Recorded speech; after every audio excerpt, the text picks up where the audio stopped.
Beaucoup de croyants prient, chantent, parlent en langue, assistent aux réunions, mais restent vaincus, frustrés, instables et effrayés. Dans cet extrait percutant, William Branham dévoile l'erreur spirituelle qui détruit des milliers de chrétiens. Rester dans les émotions, dans les dons, dans les manifestations, sans entrer dans la présence de Christ, là où la peur tombe, où l'amour était réel, où la vie est transformée. Branham explique pourquoi tant de croyants imitent les expériences spirituelles, mais échouent à vaincre leur caractère, leur haine, leurs préjugés, leur manque d'amour. Si tu veux comprendre pourquoi ta marche chrétienne bloque et comment vivre réellement dans la lumière de la Shekinah, alors écoute chaque phrase de ce message. You're scared. People nowadays afraid. What you afraid of? Oh, vous avez peur. Les gens ont peur, tellement peur, même de la mort elle-même. Mais la mort ne fait pas peur à un chrétien. C'est pour cela qu'il y a cette chose en vous. Rien que la pensée des gens qui ont peur tout le temps. Frère, mon ami, le médecin m'a dit que je ne pourrais jamais guérir. De quoi as-tu peur? Il y a une expiation qui t'attend ici-bas. Oui, mes frères Branham, j'ai tellement péché. De quoi as-tu peur? Il y a une expiation qui t'attend. Il y a quelqu'un qui t'aime. N'aie pas peur. Les paroles constantes de Jésus, ne crains point. Je suis celui qui était mort, qui est vivant de nouveau, et vivant au siècle des siècles. Ne crains point. Crée cette atmosphère autour de toi. Obtiens cette atmosphère. Lui, c'est un méthodiste. Lui, c'est un unité. Lui, c'est un trinitaire. Lui, c'est ceci ou cela. Chasse ça de ta pensée. Je l'aime, c'est mon frère. Elle, c'est une catholique. Elle, c'est une protestante. Elle, c'est... Ôte ça de ta pensée. Crée une atmosphère autour de toi. Tu n'y arriveras jamais en restant dehors, dans le parvis extérieur. Il faut d'abord entrer en Christ, vivre dans sa présence. La Bible parle de celui qui vaincra. Je lui donnerai un nom nouveau. Je mettrai mon esprit en lui. Remarquez, il y a d'abord une victoire, un vainqueur. Il faut vaincre ces choses pour être en Christ. C'est là que l'Église échoue à un point. Vaincre le tempérament, vaincre les différences, vaincre les préjugés d'Église, vaincre la haine. Beaucoup de gens ce soir qui crient, qui parlent en langue, qui courent dans les allées et qui haïssent leurs voisins. Frère, tu es encore perdu. C'est dur à dire, mais c'est la vérité. Vaincre, tu ne peux vaincre que lorsque tu peux dire « J'ai renoncé à moi-même pour la gloire de Dieu ». Oui, mais regarde ce qui se passe d'un jour à l'autre. Tu te retrouves tout desséché, tout racorni spirituellement. Viens ici, là où la manne est fraîche tout le temps. Que ton voisin te traite bien ou mal, tu l'aimeras quand même. C'est juste. Qu'il soit d'accord avec toi ou non, tu l'aimeras quand même. C'est là que tu dois en arriver. C'est une vie cachée. C'est une vie consacrée, c'est une vie voilée au monde. Tu es séparé des choses du monde. Tu ne vis plus qu'en Christ. Vous voyez ce que je veux dire, Église?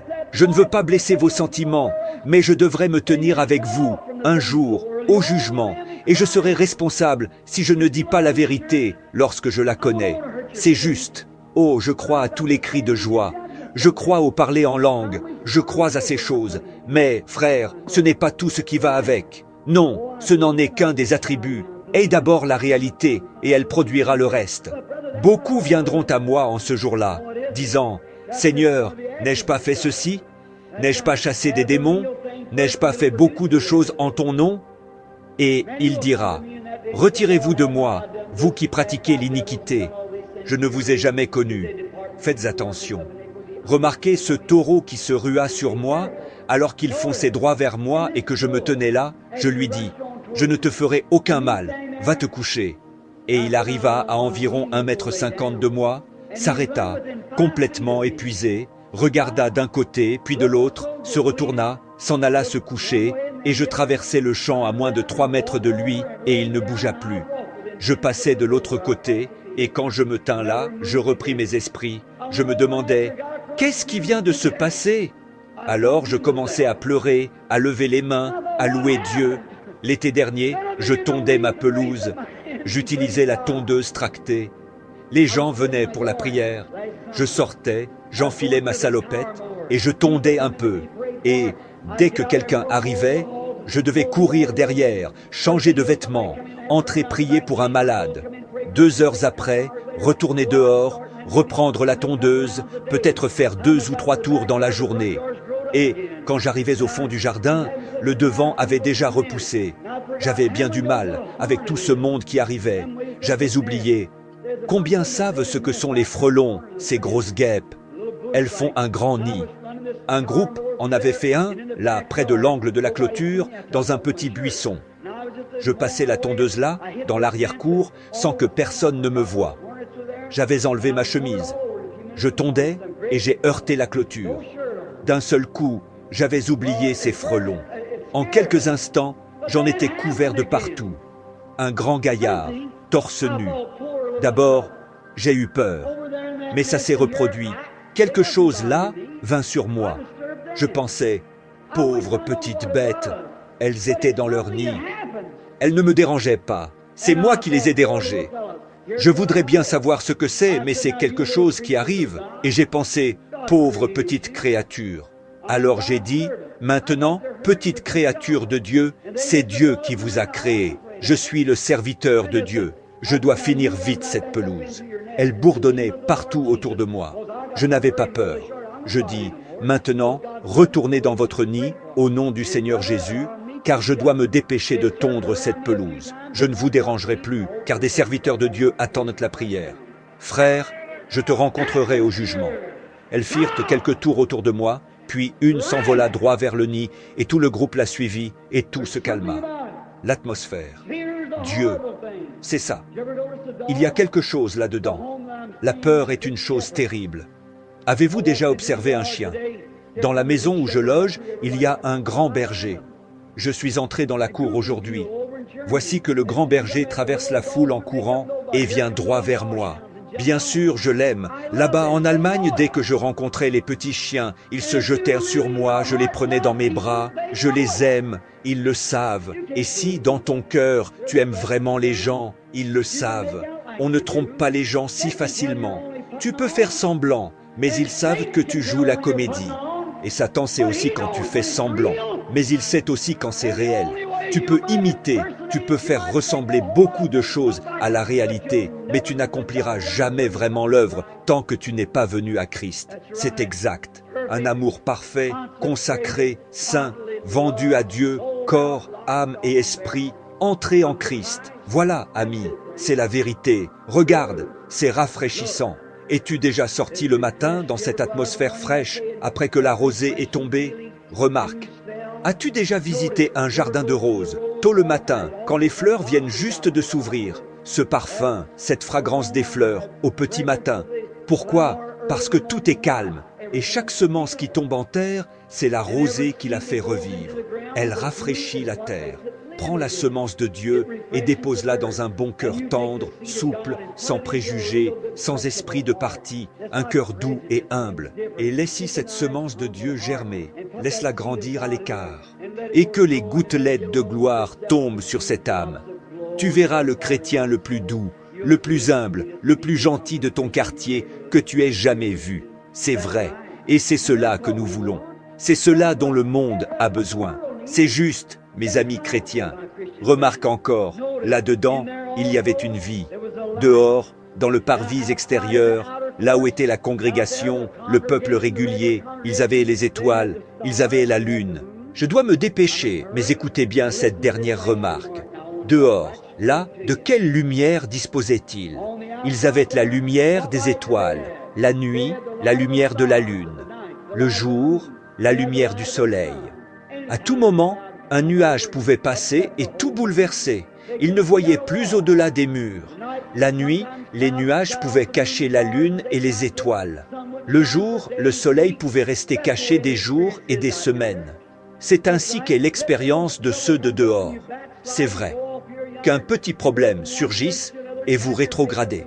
Vous partez par-ci, par-là. Vous allez d'une église à l'autre, transportant votre lettre de recommandation d'un endroit à un autre. Je ne retournerai plus chez les baptistes parce que, je vais vous dire, je ne les aime pas là-bas. Les méthodistes vous malmènent, vous filez chez les pentecôtistes, puis, de là, chez les nazaréens. Voyez, vous vivez dans le parvis extérieur. La moindre chose, la vieille vie du monde, peut vous éteindre.